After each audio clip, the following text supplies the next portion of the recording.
Hi, everyone. Al DeMarco here along with Brandon Lang, and this is the postseason edition of the Countdown to Kickoff show. Yes, we are just a few days removed from one of the most exciting Super Bowls, if not the best Super Bowl ever, and certainly the most controversial Super Bowls ever, based on that final call, the brain freeze by Pete Carroll. But as far as we're concerned, Brandon, it doesn't matter because we were both on the Patriots. And I think one thing that maybe the viewers out there would be interested in, right after the AFC Championship game, when we both loved the Patriots to beat up the Colts, you called me and said, what do you think? Who do you like? And I told you I'd love the Patriots from the outset. And you said exact same damn thing. Yeah. I tell you what, looking at the game, everybody wants to say Seattle lost the Super Bowl. And I look at it completely different.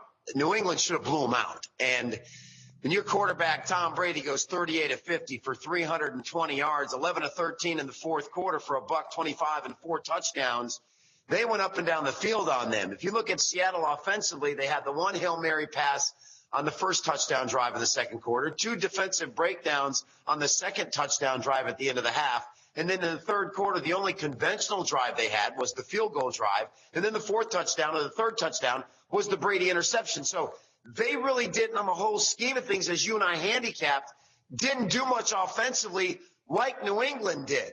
But you let a good team hang around like Seattle, you're going to need some magic in the end.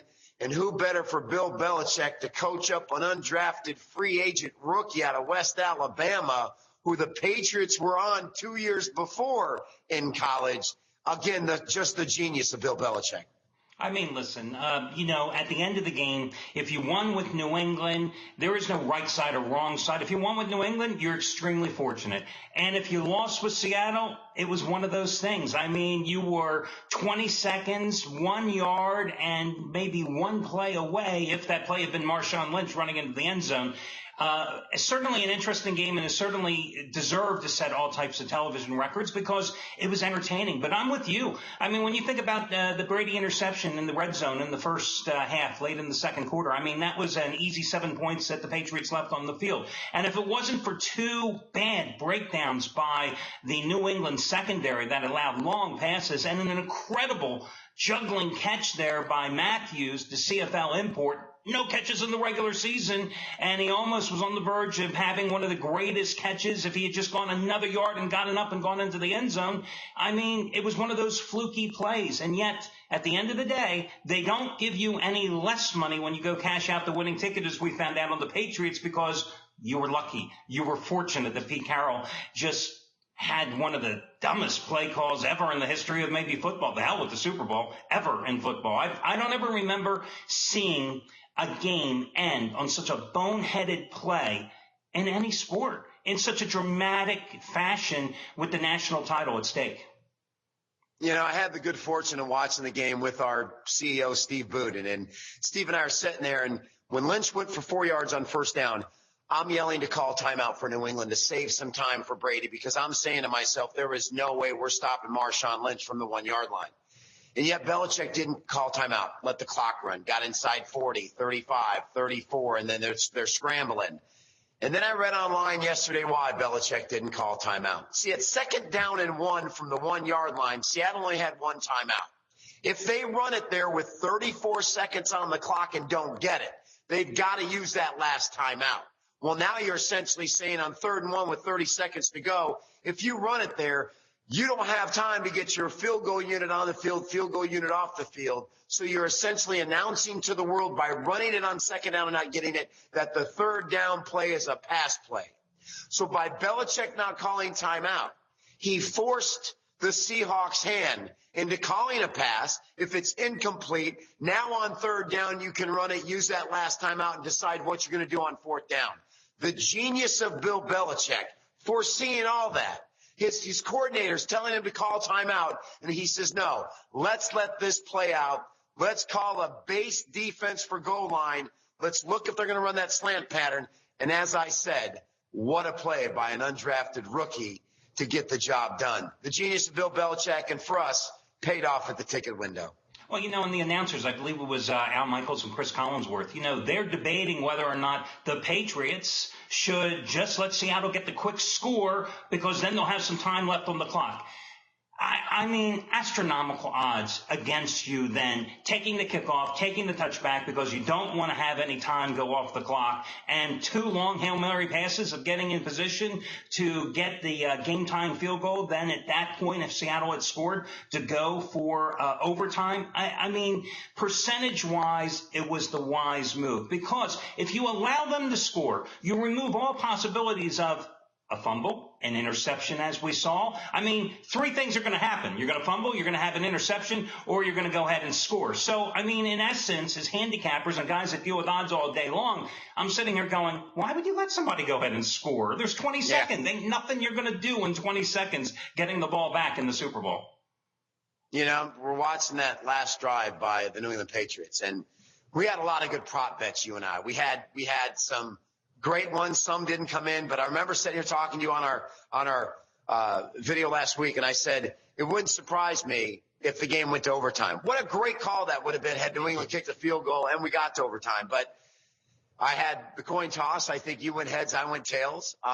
We both had over in the national anthem, so good start there. And I don't know if you read the story online about how one casino took it off the board because they got late action out of Arizona on 5 or 6 new accounts that evidently somebody watched rehearsals and saw she went over and bet it, so they suspended betting. But overall, for me, the first half ending in a tie, 16-1.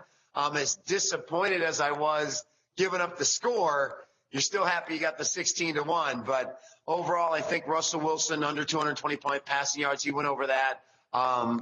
Field goal more than 40 yards, lost that. But overall, from a prop standpoint, pretty excited. But of course, when you hit a 16-1, a lot to be excited about. And again, the prop plays, and I'll use the Idina Menzel thing as a prime example. I just think the prop plays are ridiculous. They're great for guys like us to talk about. Radio hosts love to kibitz about it, with us and stuff. But the reality is that they're just additional ways for sports books to grab money out of your pocket. And I've never understood it. And when you think about it, I was worried about the national anthem time because the day before the game, or 2 days before the game, I read an interview with Menzel, who was very well aware of how long she had sung the national anthem and what the time was. And I'm thinking, if anything, please, let's remove some of these ridiculous props. My best prop in the whole game was Julian Edelman having over, I think it was 63 and a half yards or something like that in terms of his receiving yards. And it was nice. I mean, it was okay, but I would much rather collect on the Patriots, and that's the bottom line. And by the way, that end of the game, that final call, all I could remember, though, back from my childhood was the Miracle in the Meadowlands. If you remember that game from like 78 with the Giants and Eagles, when instead of handing off the Giants, rather than running out time, handed off the ball instead of taking the kneel down. And then there was the fumble. Herm Edwards, who's on ESPN, then returns it for the touchdown to give the Eagles a win. I think it propelled them into the playoffs or something. And I kept thinking back to that play at the end. But I'm going, again, maybe Pete Carroll didn't want Marshawn Lynch to be MVP. Could you imagine the NFL's nightmare if Marshawn Lynch had scored that game? He already had 102 yards. If he had scored that touchdown, the guy who absolutely objected to talking to the media would have been the game's MVP. Could you see him? Hey, I'm going to Disneyland. I just don't think that would have floated with the NFL. I thought about that too, and I think that's a very, very, very valid point. I got to believe it may have entered Pete Carroll's head. And then another thing entered my head was that the poster child of their organization, the face of their franchise, is Russell Wilson. And I think at 2nd down and 1, they had a feeling, let's let Russell have a shot here. Let's have Russell have a shot here. If he throws the winning pass, who better to represent our franchise for the history of the NFL, of this Super Bowl to be remembered?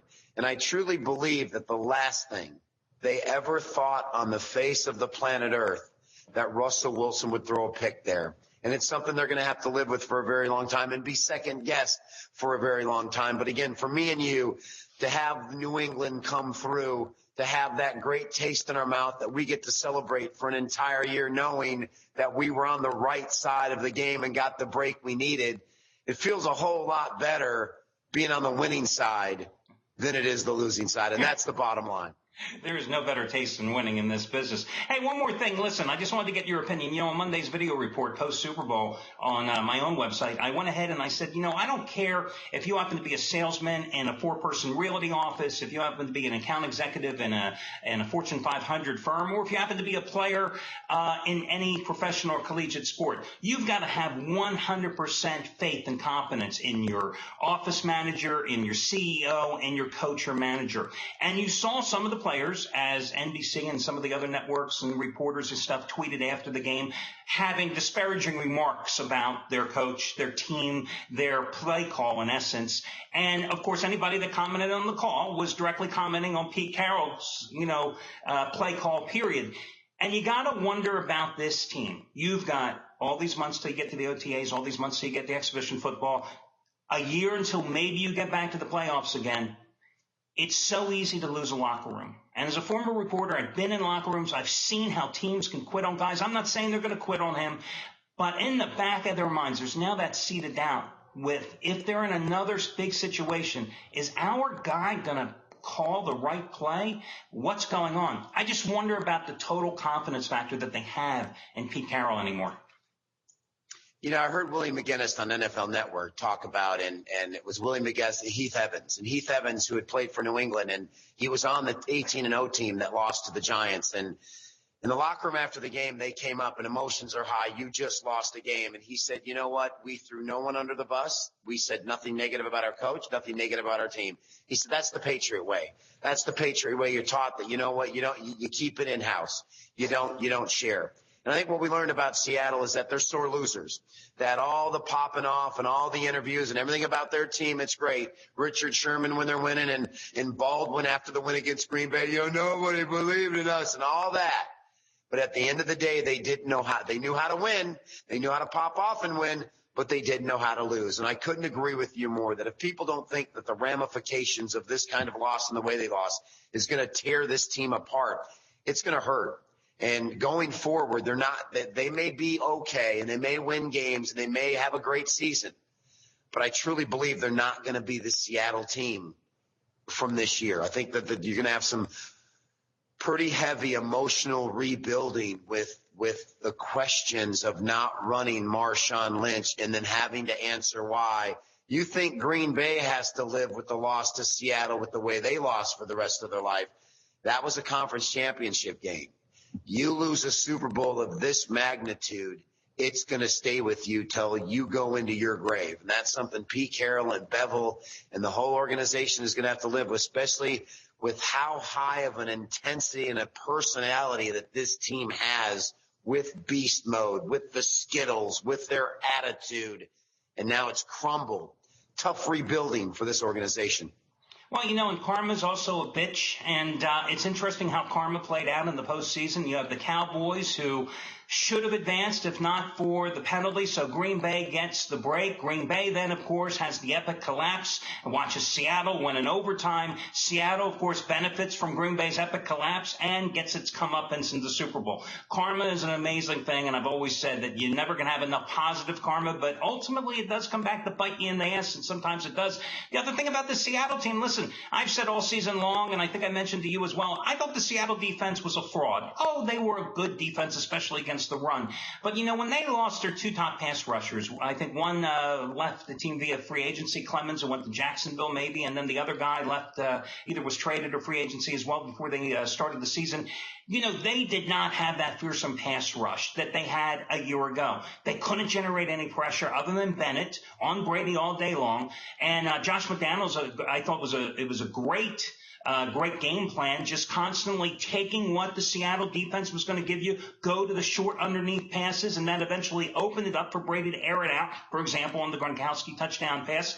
But basically it was the type of thing where, Brady was just sitting back there in the pocket, plenty of time. I thought it was a great move when Belichick went into the second half and turned to Shane Vereen. One of my prop plays was Garrett Blount over 14 and a half carries. Well, he only had 14 because they realized at a certain point that this ain't working. Now instead we'll use Shane Vereen in the short passing game to, in essence, be our ground game. And my goodness, how effective was that? I'll tell you what, I've had Brady and Belichick cost me a lot of money over the years. I just have. And I've gotten angry. And I even said on my website somewhere in the past that Tom Brady and Bill Belichick will never win another Super Bowl together. And I almost let that sway me here. But at the end of the day, that's as great a performance as I've ever seen by a quarterback in Tom Brady against, like you said, a good defense with great cover guys, that when the chips are down and you're down 10, and in the history of the NFL, nobody's got more fourth quarter comebacks than Mr. Sixth Round Draft Choice, married to the supermodel. And to watch him go 11-13 for $125, 320 for the game, 4 touchdowns. It just, listen, Joe Montana went to 4 Super Bowls. Joe Montana won 4 Super Bowls. But again, how many Hall of Fame players did Joe Montana play with? And how many Hall of Famers has Tom Brady played with? 0. There's not one person Tom Brady has played with yet that's in the Hall of Fame. The interchangeable parts, the new receivers, and yet here's a guy that's won 4 Super Bowls and played in 6. And I'll tell you right now, not because he won me the Super Bowl and I'm now 23-2 for the course of my career with this selection, but to me, he's the greatest quarterback of all time. And I just want to say thanks, Tom, because without you, I'm not 23-2, I'm 19-4. So I feel pretty good. Hey, listen, I don't think anybody, even the most ardent of Patriots fans and Bostonians, would have ever thought the Patriots would even advance to the Super Bowl after that Monday night debacle against Kansas City early in the season. I never thought any way that they would do it. But they go out and pick up a couple of spare parts. They get Blount after he gets cut by the Steelers, and suddenly he rejuvenates their ground game by giving them the big bruising back they were missing. The Patriots, at the start of the season, they got no wide receivers. Tom Brady doesn't have anything to work with. And he makes do with what he has. He doesn't sit there and whine and say, oh, gee, I wish I had an all-pro flanker. He just makes do. I'll do with I'll live with Julian Edelman. We'll have him, have 90-some catches and average just like under 8 yards a catch. But that's okay. We can live with it. They make do with what they have, and that's the genius, and I think, of the Patriots, because in every essence of the world, yes, it's great to have the greatest quarterback there. But otherwise, it's just a bunch of parts that mesh as well as a team. And ultimately, that's generally what makes teams win and win on a consistent basis in this era of a salary cap and free agency where it's so hard to keep the players, the parts around you. But that's not the case with the Patriots, because other than Gronkowski and other than Tom Brady, who would you single out on that team and say, oh, my God, we cannot survive another year without that guy? There's nobody. I remember watching Junior Edelman played quarterback at Kent State. I remember it like yesterday. I just remember the option quarterback, Junior Edelman at Kent State. Years ago, I think I used Kent State -3.5 at home, and he turned it over, and I was like, this guy's just a horrible quarterback. What a stud. I mean, there's no other way to say it. He's Wes Welker on steroids. I mean, he's just incredible. And what a ball game he had, and Gronk with some big catches. And at the end of the day, congratulations to Bill Belichick and Tom Brady for just another great job of putting a team together. And I agree with you. After the Kansas City loss, and I had Kansas City that night, and I was never happier. And take that, Brady and Belichick. And what did Belichick say after that game? Hey, we just got to coach him up. That's all we got to do. We got to coach him up. We got to get better. And boy, did Bill Belichick get better. So now it's done with football. We got March Madness coming up. The Final Four will be here before we know it. And you and I, we love handicapping college basketball, so I'll figure we'll take a quick shot here as we close it out with who you think the Final Four will be. I think it's going to be Wisconsin, Arizona, Kentucky, and in that 4th slot, I'm going to go with the sleeper. I'd love to say Notre Dame, but I don't think they got the inside presence to get there. I think Duke's still young at the point guard spot, so I think that 4th spot is going to be a sleeper. We may see a VCU again, or maybe a Miami Hurricane if they get their stuff together. But 3 of my top 4 in the Final Four, I'm going to stay with Wisconsin, Kentucky, and Arizona, I think. But the 4th one, I don't know yet. But I think that 4th Final Four team is going to be that George Mason. I just don't know who that George Mason is right now. I still worry about Kentucky in terms of their offense, because there's only so many 58, 55 games that you can win. And I think that's what's going to happen in the postseason when everybody looks to go to that half-court game and they've got all the big guys, but they're not a great shooting team. But I can certainly see them moving through. Arizona, I've been riding Arizona so much this season, but I do question whether this team can win on the road. A team that goes to Oregon State and loses in Corvallis, a team that goes to UNLV and loses to the Rebels, I worry about that when when you get them out of the McHale Center in Tucson. I like Virginia.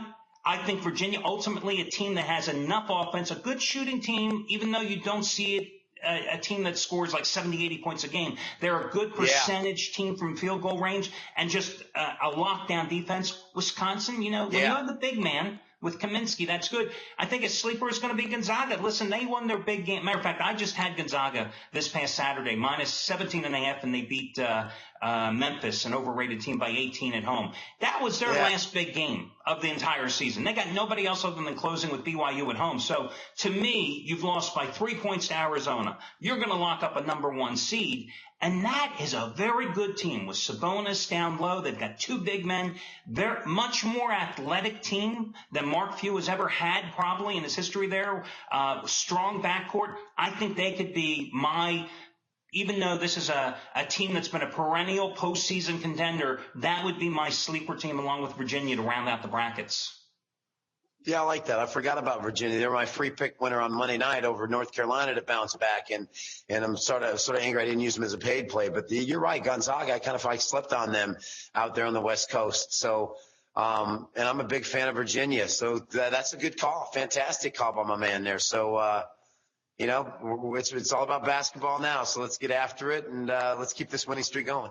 Well, unfortunately, I've often mentioned that I don't understand how a lot of handicappers in our business that we've known in the 20 years we've been doing this, they hang up their shingle, gone fishing right after the Super Bowl, and they just don't care. And it's like, what are you doing? I mean, they'll come back for the tournament, but it's like there's money to be made every single day. And I've always said that the Super Bowl, there's no line value because it's the most overhyped game. You've got that 2-week window, and it's the only game in town. I like to concentrate the most where the odds makers concentrate the least. It is so much easier to find winners in college basketball, for example.